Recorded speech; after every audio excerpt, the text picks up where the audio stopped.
সবাইকে আন্তরিক শুভেচ্ছা ও স্বাগত জানাই। আশা করছি আপনারা ভালো আছেন, সুস্থ আছেন এবং আজকের এই পর্বেও আপনারা আমার সঙ্গে আছেন।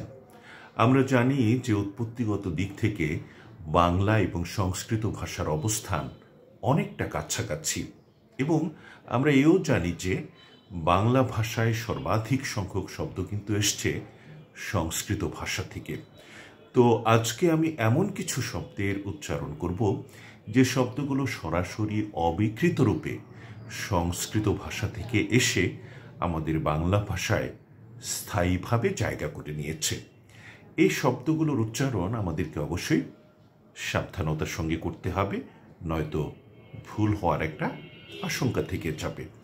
তো সে শব্দগুলো আমি উচ্চারণ করছি, আপনারা লক্ষ্য করুন।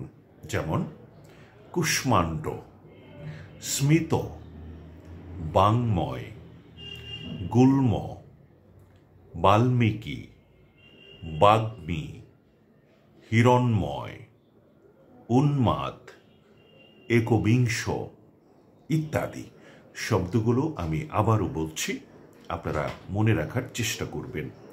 কুষ্মাণ্ড, স্মিত, বাংময়, গুল্ম, বাল্মীকি, হিরণ্ময়, উন্মাদ, একবিংশ ইত্যাদি। আশা করি আজকের বিষয়টি আপনাদের ভালো লেগেছে। সবাইকে আন্তরিক ধন্যবাদ জানাচ্ছি আমার সঙ্গে থাকার জন্য। ভালো থাকুন, সুন্দর থাকুন। খোদা হাফেজ।